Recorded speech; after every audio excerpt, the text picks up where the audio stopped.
voy a entrar en materia. Les cuento que yo estudié medicina durante 7 años de mi vida. Y contrario a lo que puedan pensar y a lo que digan todos los memes horribles de internet, me pasé mucho más que aprendiendo cómo formular acetaminofén y ibuprofeno en todo ese tiempo. En gran parte de ese tiempo que estudié, por ejemplo, los 4 primeros semestres son de tratar de entender cómo funciona todo, aprender todo sobre los órganos, todos los sistemas, cómo se forman, cómo crecen, cómo funcionan, cómo es la anatomía, cómo es la parte microscópica. Además, después hay que estudiar hasta más o menos el semestre 11 todas las enfermedades. Y eso se estudia de la mano de los pacientes reales, de las personas que sufren y se quejan de alguna cosa.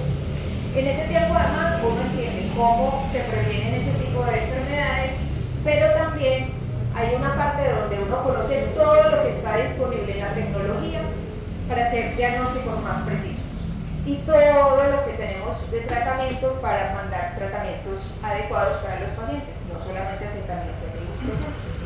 Gran parte de ese proceso además nos la pasamos estudiando a un señor Hipócrates que vivió por allá en la antigua Grecia y nos explicaba que era muy importante tratar más a pacientes que tratar a enfermedades. Y eso es fundamental porque como médicos nunca se nos debe olvidar que quien viene y se sienta al frente es otro ser humano, que además sufre y que nos necesita. Gran parte entonces de ese proceso uno lo dedica en un tiempo a desarrollar un montón de herramientas para poder entender en esa persona que está ahí sentadita qué es lo que está fallando, recoger un montón de pistas para poder saber qué es lo que está pasando, que está funcionando mal. Entonces, como este es un punto fundamental de lo que quiero decirles hoy, les traje un ejemplo de la vida real. Entonces quiero mostrarles cómo sería ese enfoque práctico. Cada uno piense que va a ir donde el médico porque siente mareo. Todos se han mareado, ¿cierto? Entonces, se están mareando con tanta frecuencia que en algún momento dicen voy a ir donde el médico. Un profesor nos decía alguna vez que él había podido identificar 120 causas diferentes de mareo, entre trastornos y enfermedades. 120 causas, ¿cierto? Yo no puedo ponerme a pensar en 120 causas cuando tengo a mi paciente de frente porque con toda seguridad me voy a enredar muchísimo. Pero sí debería conocer la epidemiología de las enfermedades para saber qué es lo más frecuente en el contexto en el que estamos. Porque si usted escucha pasar cascos y está en Medellín, debería pensar que lo que está pasando es un caballo y no una cebra, nos decía también ese mismo profesor. Entonces, cuando yo escucho la palabra mareo, yo, con ese paciente que está en el frente, yo empiezo a pensar un montón de cosas. ¿Será un problema del oído interno? ¿Será algo secundario al movimiento? ¿Acaso el efecto adverso de un medicamento será de las arterias, un endurecimiento, una arritmia cardíaca o una infección, un problema de electrolitos o de circulación, presión alta, una diabetes, un vértigo, un tumor, una sustancia tóxica o una hipotensión, migraña, autoesmatismo o una hipoglicemia o un mal desmielinizante, trastorno visual o anemia, un daño neurológico o una hipoglicemia? Y ya se me olvidó todo el rap del se llamaba el mareo slow. Ahí les dije más de 30 causas de mareo que tengo que tenerlas presentes. ¿Por qué tengo que tenerlas presentes? Porque cada uno es diferente y puede tener una causa diferente de mareo. Bien, entonces, ¿qué es lo primero que tengo yo que entender con esa persona que está mareada? Necesito que me dé mucha información. Entonces, si usted se está mareando, necesito que me diga todo sobre su mareo. ¿Cuándo empezó? ¿Qué lo desencadena? ¿Con qué empeora? ¿Con qué mejora? ¿Cada cuánto le da? ¿Cuánto le dura? ¿Si ya había consultado? ¿Si le habían mandado algo para ese mareo? Y si tiene otros síntomas. Y si tiene otros síntomas, tengo que preguntarle un montón de cosas. Pero además necesito que me cuente un montón de cosas sobre usted. Si tiene alguna otra enfermedad, si toma algún medicamento, si lo han operado de algo, si está en alguna terapia, si fuma, si bebe, si usa drogas, si de pronto está muy entusiasmado con la última dieta que vio en internet, o se toma todas las bebiditas de hierbitas que le recomienda su tía, si está durmiendo bien, si está comiendo bien, si usted, por ejemplo, se protege en sus encuentros sexuales, si hace ejercicio, Todo ese tipo de cosas necesito saberlas. Y si además usted es mujer, tengo que preguntarle otro montón de cosas sobre su periodo. Cada cuánto le viene, cuánto le dura, si sangra mucho, si estaba embarazada, si ha tenido problemas en los embarazos, si ha tenido hijos, si le fue bien con esos partos, si planifica, confirma todo, cuánto tiempo hace, etc. Entonces todo eso se lo tengo que preguntar. Y para este momento, con todo eso que pregunté, yo ya debería de tener varias cositas que taché y varias que creo que tiene para irme a hacer el examen físico y tratar de entender con ese examen físico si lo que usted tiene es una causa u otra de su mareo. Más o menos así es como funciona todo el ejercicio. Todo ese ejercicio yo tengo que hacerlo en ese momento con el paciente atlético. Además, entonces, en ese examen físico yo tengo que revisar un montón de cosas. Cómo están los pulsos, cómo está su presión arterial, tengo que tomársela en varias posiciones, ojalá en los dos brazos, tengo que escuchar su corazón, tengo que escuchar sus pulmones, mirar sus carótidas, tengo que revisar cómo está su sistema neurológico, su examen mental. Tengo que hacer una cantidad muy grande de cosas para poder entender si realmente sí era una de esas causas que estaba pensando. Y yo debería poder entregarle a usted un diagnóstico, no solamente un tratamiento para el mareo, sino saber cuál es la causa de su mareo. Y si tengo dudas, debería poder ordenarle un examen para estar segura de qué fue lo que pasó. Entonces, eso más o menos es todo lo que yo debería hacer en ese momento. Eso es lo que yo aprendí. Yo salí muy feliz con mi cartoncito a trabajar después de esos años de formación para entrar en el mundo laboral a estrellarme con una realidad muy distinta. Porque resulta que todo eso, que es digno de un relato de Sherlock Holmes, yo tengo que hacerlo en 20 minutos. 20 minutos. Eso para mí es algo inaudito. Yo siempre he querido creer que no se le puede ocurrir a alguien que haya estudiado medicina. Porque es que además de todo eso que yo tengo que hacer, que ya les expliqué, tengo que hacer otro montón de cosas administrativas que se llevan toda la atención y que se vuelven lo más importante. Entonces, no importa tanto la causa de su mareo, sino que yo tengo que llenar una historia clínica donde tengo que dar cuenta que usted vino y me contó eso. Y por eso no miramos a los pacientes, por eso estamos allá metidos dentro de esa historia clínica. Algún compañero, algún colega o alguno de ustedes me puede decir, pero es que un momentico, todos los motivos de consulta no son complicados, porque nos dan gripas y nos dan diarreas. Yo le diré que sí, que tiene razón. Afortunadamente, todos los motivos de consulta no son complicados. Esas gripas y esas diarreas no es la primera que le da, no va a ser la última. Entonces es muy importante en ese tiempo revisar que esa gripa que usted tiene no es una neumonía. Y hacer como toda una aproximación donde ojalá yo tuviera tiempo de decirle cómo protegerse para esa próxima, para que no le dé muy frecuentemente otra gripa y otra diarrea, ¿cierto? El modelo de atención que tenemos me pide eso, que yo me ocupe de lo actual. Entonces, si usted viene con una uña enterrada, que ya su vecina le dijo que se ve como infectada, usted viene y me dice, doctora, es que tengo una uña como infectada. Yo le digo, sí, muéstreme. Sí, esa uña está infectada. Y le hago una fórmula con el antibiótico para su uña infectada.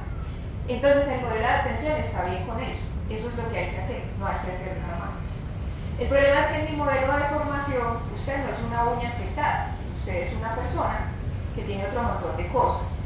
Entonces, en ese tiempo que me dan para atenderlo, yo puedo ocuparme de su uña enterrada, pero yo aprendí que también era importante tomarle la presión, porque puede ser que usted esté hipertenso y esta sea la oportunidad de oro para hacerle un diagnóstico a tiempo. Pero además también podría mirarle el abdomen y mirar, porque puede ser que tenga una masa y yo pudiera en un momento dado decirle, ay, puede ser un diagnóstico de cáncer y podemos estar a tiempo de hacer muchas cosas. Una bobada, puede ser que yo le revise sus oídos y le encuentre unos tapones de cerumen y le pregunte si ha tenido molestias y usted me diga que sí, que no vino por eso, pero que sí ha tenido molestias. Y entonces, en 2 o 3 minuticos, o 5 o 10, dependiendo del médico, que me quedaron de atenderle su uña enterrada, yo muy bien pudiera decirle qué hacer para que usted no venga dentro de un mes con esos tapones de cerumen que ya no se aguanta el mareo y la sordera. Entonces, ¿cuál es el problema? Que el modelo de atención choca contra el modelo de formación. Y al chocar siempre va a terminar ganando el modelo de atención. Porque en esos 2 o 3 minuticos o 5 o 10 que a mí me quedan de la consulta, yo los voy a terminar aprovechando para salir corriendo al baño a orinar porque hace muchas horas que no orino y ya tengo horrible la vejiga y me han dado infecciones urinarias por eso. O esos minuticos son los que yo utilizo para ir a comer porque ya tengo dolor de cabeza porque hace muchas horas que no como. O muy bien para poder utilizar esos minuticos para desatrasarme. Yo, por ejemplo, siempre vivía atrasada. Ni hablar del paciente que no llega a consulta, ese a mí me hacía un favor gigantesco. Entonces ahí tenemos un conflicto preponderante entre ambos modelos. Además, piensen una cosa, cuando las personas consultan pueden tener muchísimas maneras de expresar eso que tienen. Por un lado, hay personas que tienen muchas enfermedades, que toman muchos medicamentos, que en ellas todo es de cuidado. Las mujeres embarazadas, las personas que hacen una lista de mercado de todo lo que han sentido como raro en el último mes, que van a preguntar. Pero entonces también están, por ejemplo, todos los dolores del alma que nos causan tantos síntomas y que nunca se nos van a quitar con algo que se pueda escribir en una fórmula. Pero además piensen cuántos de ustedes pueden expresar con claridad a veces lo que sienten. Entonces yo les pregunto, ¿y qué le ha pasado? ¿Qué es lo que tiene? Yo no sé, estoy raro. ¿Raro cómo? No sé, raro. Ok. ¿Qué sienten? Como una cosa que me sube y me baja. ¿Desde hace cuánto? Unos días. ¿Cuántos son unos días? Un tiempito. ¿Cuánto es un tiempito? Es que no es lo mismo si son 2 días, o 5 semanas, o 3 meses, o un año, ¿cierto? Entonces, hay muchos pacientes que no necesitan un médico, sino un psiquiatra. Después de eso, entonces, cuando yo entendí como este panorama, empecé a preguntarme muy seriamente si estaba en el lugar indicado. Empecé a hablar conmigo misma y a decirme, conmigo misma, estoy muy triste con tu desempeño, tienes que hacerlo mejor, tienes que ser más rápido. Entonces yo intenté ser más rápida, lo intenté por todos los medios, pero nunca pude, porque no era capaz de entender cómo era eso de estar siempre como conduciendo un auto de carreras donde uno lo que está haciendo es atropellando a una persona cada 20 minutos. Entonces, lo que empecé a hacer, al no poder tener ese tiempo, fue temer que se me estuviera pasando algo importante en esos pacientes. Y empecé a ordenar más exámenes de los que necesitaba, que eso nos pasa mucho. Entonces, al ordenar más exámenes de los que necesitaba, las instituciones para las cuales trabajé siempre empezaban a chistar y a decirme que tenía que cuidar el recurso, que es que el recurso es fundamental y no es infinito y hay que cuidarlo. Y eso se entiende, yo lo entendía y lo tomaba de buena manera.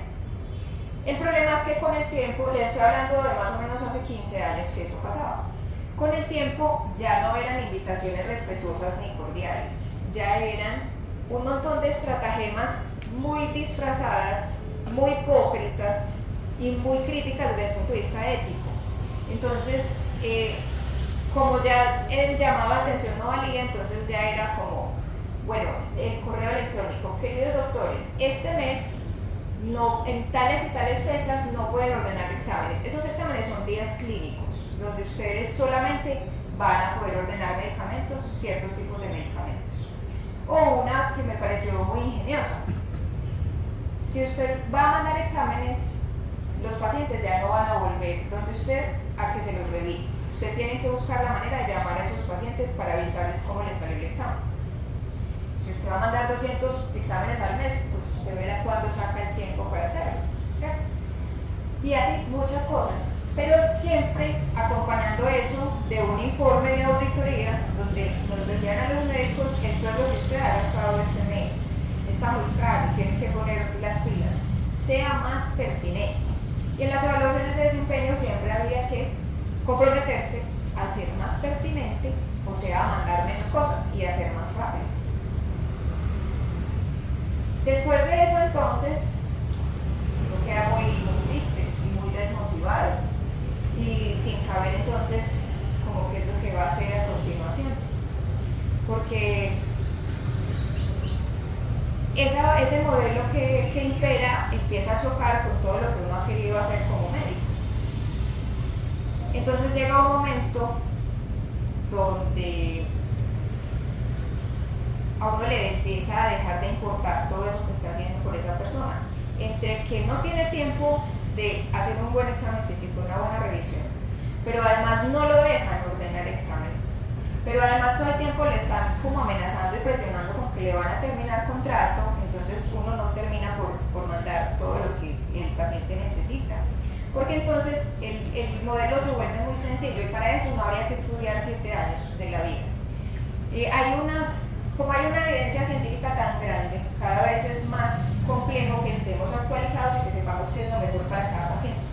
Entonces, esa evidencia hace más o menos unos 15 años empezó a generar la construcción de unas guías médicas. Y esas guías médicas entonces eran una herramienta, también era como una sugerencia respetuosa de si su paciente tiene esto, entonces lo mejor es mandarle esto, entonces ordénele esto. Con el tiempo ya se volvieron obligatorias, entonces por ley en Colombia cada institución tiene que tener sus propias guías de manejo y las instituciones las adaptan, entonces sus EPS tienen sus guías de manejo adaptadas a sus necesidades. Entonces les decía que ya es muy fácil, una enfermedad A es igual a un síntoma A es igual a una enfermedad A igual a un tratamiento A, y si ese tratamiento A no funciona, entonces tengo que mandar el tratamiento B y pare de contar. Entonces, desde ese momento, todas las dolores en la boca del estómago se volvieron gastritis. Y todas las gastritis se tratan con hidróxido de aluminio. Y si usted no mejora con eso, se tratan con omeprazol. Entonces, puede ser que a mí no me cuadre usted para esa guía, pero yo lo tengo que meter ahí. No le puedo mandar una endoscopia para ver qué es lo que está pasando, a ver si hay otras causas. Porque siempre entonces va a haber protesta por otro lado.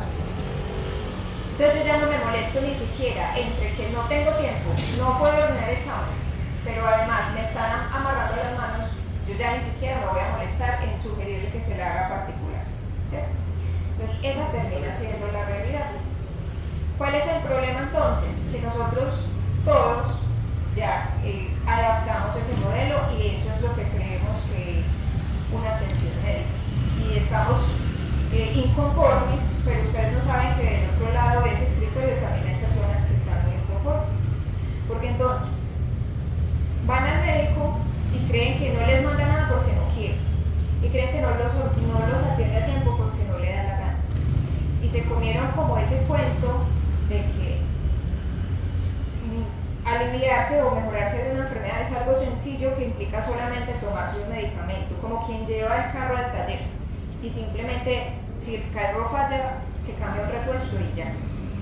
Entonces ese modelo ya no, para ese modelo nosotros ya no somos pacientes, para ese modelo somos usuarios y los usuarios no son seres humanos, los usuarios ni siquiera llegan a ser enfermedades, los usuarios son una suma de fragmentos que funcionan por separado.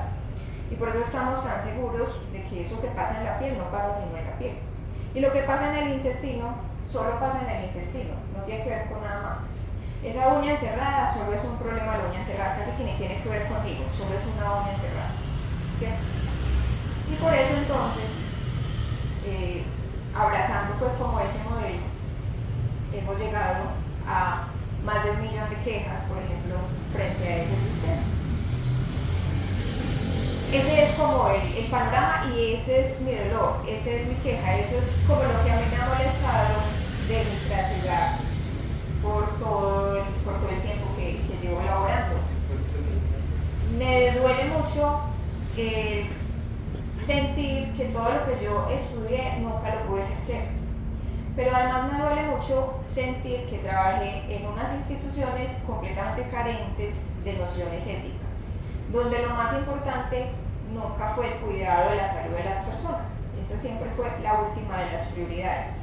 Entonces, eso a mí me molesta y es una molestia que yo pues cargo a través de la vida, que quise de alguna manera sacar con este trabajo de investigación. Entonces toda esa molestia fue la que yo traje para este trabajo de investigación. Entonces, en una investigación-creación, que fue el tipo de trabajo que hice, la idea es generar conocimiento a partir de prácticas creativas. Y con las artes digitales, entonces, es un ejercicio que está mediado por la tecnología. Entonces, lo que me propuse fue intentar analizar esa relación entre todas esas medidas, de esas directrices que coartan el criterio médico, con relación a los sentimientos de molestia, de tristeza, de insatisfacción y de frustración. Eso fue lo que me propuse. Y para eso entonces hice varias prácticas creativas y varios ejercicios y experimentos artísticos. Allá en el cuadrito de mapa conceptual están como todas esas partes que conforman el trabajo.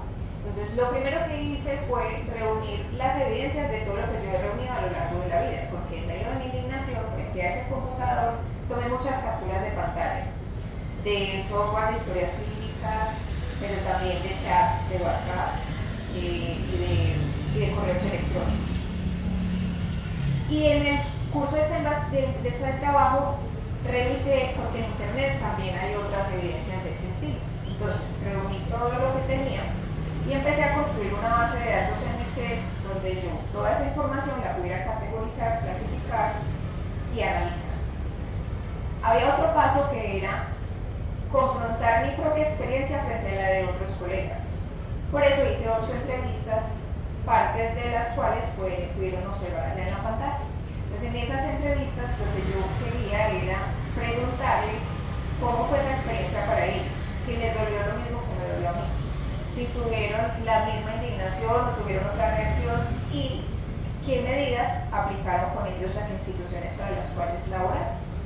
Entonces, esa información que ellos me dieron también la categoricé y la sumé a esa base de datos. Al final, en esa base de datos pude analizar 129 evidencias de directrices que coartan y restringen el criterio médico a lo largo de 29 años. De esas instituciones hay 12 EPS, 7 IPS y 2 instituciones de carácter privado. Quería además también, con eso tuve una importante conclusión, y es que eso no solo me pasó a mí, no solamente yo sufrí por eso, no soy tan especial. Después de eso hice, en el transcurso de la investigación hice también varias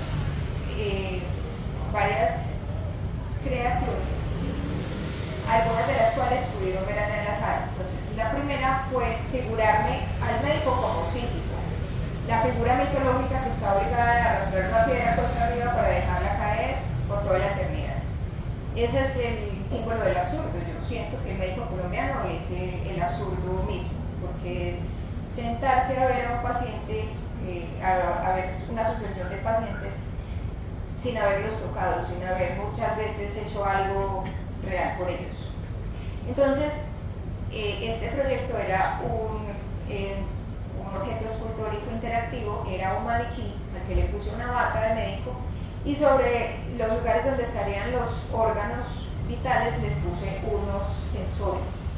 Al accionar esos sensores se escuchaba un testimonio, un relato, un audio muy corto de las voces de esos médicos contando cómo fue su experiencia en el sistema de salud, cómo es. Al mismo tiempo hay una figura, hay un recurso que me obsesiona que se llaman caligramas. Los caligramas son imágenes construidas a partir de texto, entonces empecé a experimentar con ellos.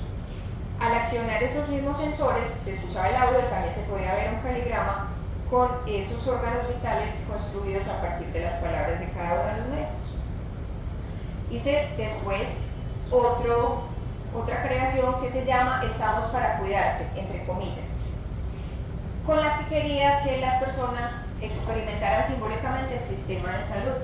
Entonces era una representación pequeña de un consultorio médico con su camilla y su escalerilla de 2 pasos. También tenía unos interruptores y al poner ahí encima la representación del paciente, que era una figura de cartón, se reproducía, se proyectaba una de esas imágenes que fueron evidencias de las que les conté, las evidencias del software de historias clínicas y de todo lo demás. Y había un audio que le explicaba al paciente qué era lo que estaba viendo ahí. Por ejemplo, había una que es real, donde el software le dice al médico: ¿está seguro de que su paciente realmente necesita esa radiografía de mano? Tenga en cuenta que su solicitud se le pasará a un auditor y usted tendrá que esperar la respuesta para ordenar cualquier otra cosa. Es decir, ese médico, después de ordenar esa radiografía de mano, no puede ordenarle nada más, ni a ese paciente ni a los que vengan después, hasta que el auditor le dé respuesta. La idea de esa representación entonces era que después de mostrar esa imagen y activar ese audio, la camilla se elevaba y tiraba al paciente a través de una pared, de una puerta proyectante como la de los chutes de basura, y el paciente caería en otra habitación contigua y oscura. Entonces esa era la idea de esa creación. Algún día la construí en tamaño real, que sale muy cara, pero algún día. Después me figuré un proyecto de puesta en escena que sería también una representación, pues en un espacio con varias proyecciones. Habría una proyección de los rostros de varios pacientes en sucesión y otra representación al frente de esos mismos rostros intervenidos con programación para que se convirtieran en caligramas. Y en esos caligramas entonces estarían conformados por todo lo que yo pensaba cuando estaba frente a ellos y me resultaba tan intolerable lo que estaba haciendo. Entonces serían imágenes conformadas por expresiones como: ¿cuándo serán las 5 de la tarde? ¿Qué carajo estoy haciendo aquí? ¿Por qué putas estudié esto? Preferiría estar barriendo la calle. Habría otra proyección que sería una animación de un médico que llega a su consultorio, se pone su bata, se sienta al escritorio y empieza a llamar a los pacientes que van pasando cada 20 minutos. Y luego el escritorio se convierte en un carro de carreras y empieza a atropellar a cada uno de los pacientes. Y sería una puesta en escena porque yo estaría al frente, en el centro de esa escena, leyendo el primer relato que escribí, que pretendía mostrar qué significa trabajar en una EPS, qué sería un día de trabajo en una EPS, con todo lo que me significaba a mí. Después de eso entonces, como grupo con los compañeros de la maestría, tuvimos la oportunidad de hacer una exhibición virtual que la pudieron observar allá, que se tituló Más que Tiempo. Cada uno trabajó sobre sus propios trabajos de investigación, pero conceptualizando alrededor del tiempo. Entonces, en esa oportunidad yo quise representarme al médico otra vez como Sísifo, pero esta vez como un desparrame de tejidos y de órganos, queriendo mostrar que el médico tiene lo mismo que el paciente y también se enferma, incluso a veces se enferma a causa de tener que estar en ese escenario donde está intentando ayudar al otro a que no se enferme. Y la idea con esto entonces era experimentar y mirar esas ilustraciones. Tienen además unos elementos que son todo lo que se utiliza en la consulta médica. Entonces esas fueron las ilustraciones que pudieron ver allá, a partir de las cuales se construyó ese producto de realidad virtual. Después también se construyó producto de realidad aumentada teniendo en cuenta esa misma creación.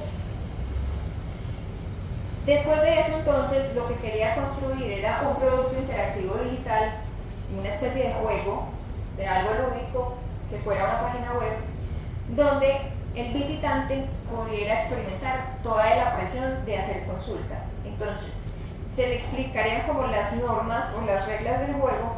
La idea es que iba a tener una agenda de pocos pacientes y tenía que ir por cada uno de ellos. Esto iba a estar en lenguaje no técnico.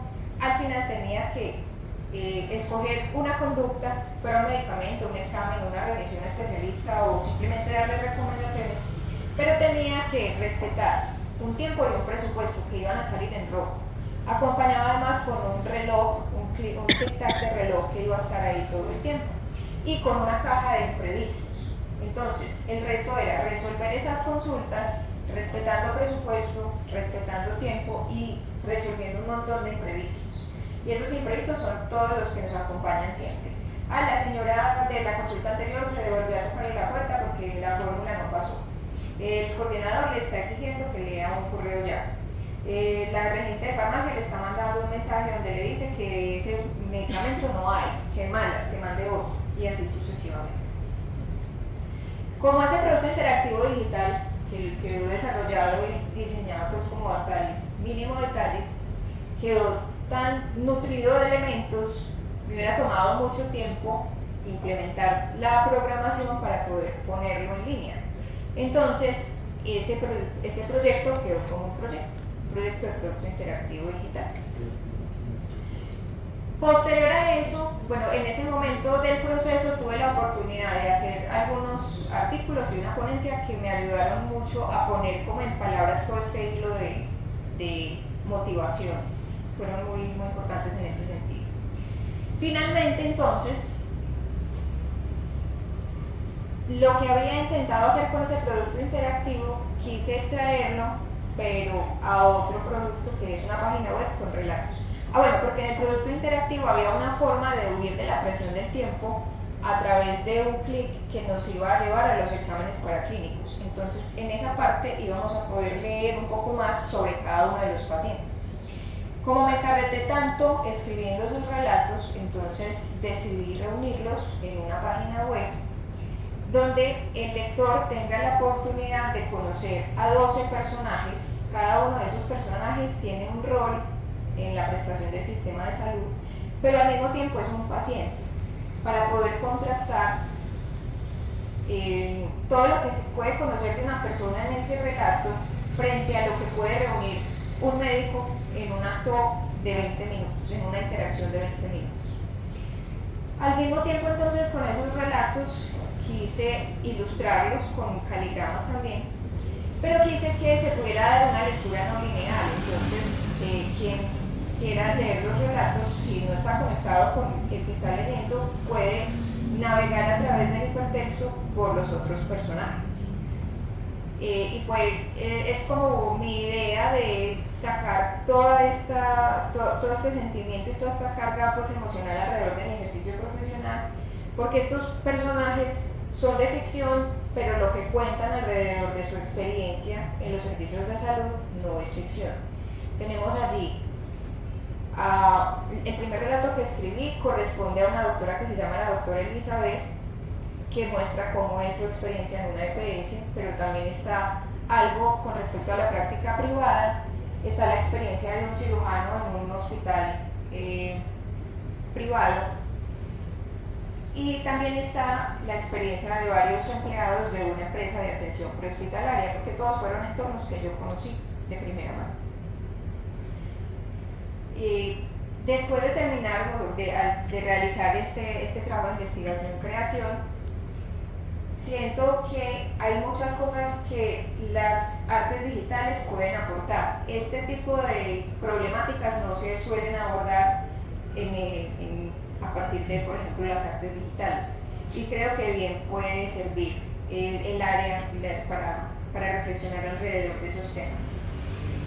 Como les conté, no me pasó solamente a mí, igual yo no puedo hablar de que esto es una realidad. Hay muchos médicos que no han tenido experiencias desde ese punto de vista como tan restrictivas, o no les ha importado. Uno de los compañeros que yo entrevistaba me decía: a mí me molestaba mucho por eso, pero a mí nunca me importó. Yo igual mandaba lo que tenía que mandar, y si me echaban tenía el otro trabajo. Entonces, esa persona, por ejemplo, nunca se ha sentido como tan en conflicto como me he sentido yo.